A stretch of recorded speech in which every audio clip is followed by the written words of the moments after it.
कौन था कर्ण? महाभारत में महान पात्र कहलाने वाले कर्ण को जन्म से ही कवच कुंडल क्यों मिला? क्यों उसके पास जब तक कवच और कुंडल थे तब तक उसे कोई हरा नहीं सकता था?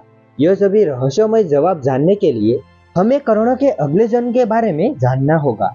इससे पहले हम जानेंगे कि कैसे हुआ कर्ण का जन्म। माता कुंती ने ऋषि दुर्वासा की सेवा मन लगा के की तो ऋषि दुर्वासा ने कुंती को एक वचन दिया कि तुम इस मंत्र से किसी भी देवताओं को प्रसन्न कर सकती हो। माता कुंती ने इस मंत्र से सूर्यदेव को बुलाया। बाद में सूर्यदेव ने कहा कि मुझे बुलाया है तो ऋषि दुर्वासा का वचन कभी व्यर्थ नहीं जाएगा।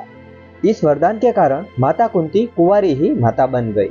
इस संसार के लोकलाश के कारण माता कुंती का पहला पुत्र उसको उसके जन्म के साथ ही गंगा नदी में बहा दिया, जो कि बाद में दानवीर कर्ण के नाम से जाना जाता है।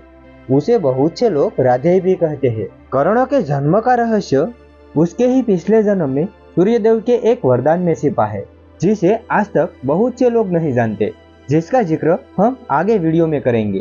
कर्ण का जन्म होना और जीवन भर यातनाएं भोगना भी उसके पूर्व जन्म का फल था।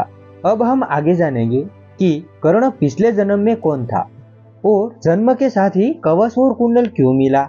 सतयुग में नर और नारायण ऋषि, जो कि श्री हरि के ही अंश अवतार थे, वे तपस्या कर रहे थे। दंभोभवा नाम के एक राक्षस को वरदान था कि उसका वध वही कर सकता है जिसने भी 1000 साल तक तपस्या किया हो। इस राक्षस को सूर्यदेव ने 100 कवच और कुंडल भी दे रखा था। जो कोई भी व्यक्ति उसका कवच कुंडल तोड़ता तो उसकी मृत्यु हो जाती। दंभोभव नाम के राक्षस से अत्यंत परेशान होकर देवतागण विष्णु जी के पास पहुंच गए। उस समय विष्णु जी ने सभी देवताओं को नर नारायण के पास भेज दिया। नर नारायण ने देवताओं की बात सुनी और उसको वचन भी दे दिया कि हम तुम्हारी सहायता जरूर करेंगे। जब इस राक्षस से युद्ध शुरू हुआ, पहले नर ने युद्ध किया। उसी समय नारायण तपस्या करने लगे।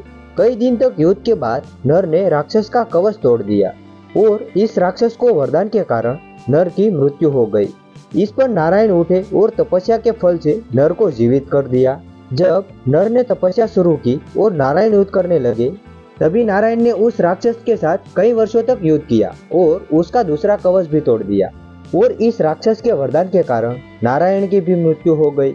लेकिन उसी समय नर की तपस्या पूर्ण हुई और नर ने अपने तपोबल से नारायण को जीवित कर दिया। इसी तरह लगातार युद्ध चलता रहा। नर नारायण एक से एक युद्ध करते करते इस राक्षस का कवच और कुंडल तोड़ते रहे और एक दूसरे को जीवित करते रहे। नर नारायण ने जब एक एक करके 99 कवच और कुंडल तोड़ दिए, तभी राक्षस वहां से भागा और सूर्यदेव के पीछे छिप गया।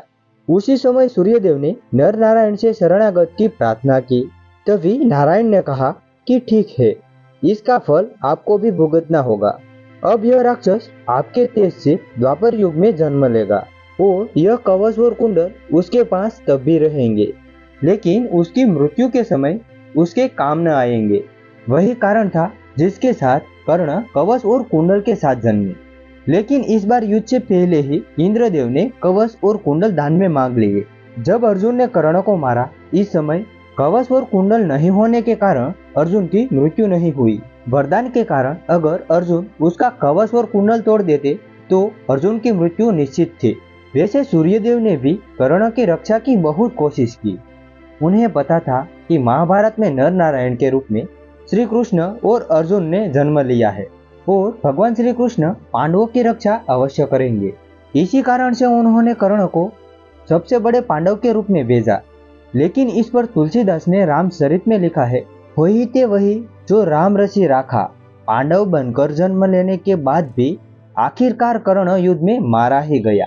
तो मित्रों, आपको यह जानकारी कैसी लगी कमेंट सेक्शन में जरूर बताना, और आपको पहले से ही पता था तो भी कमेंट जरूर कर देना।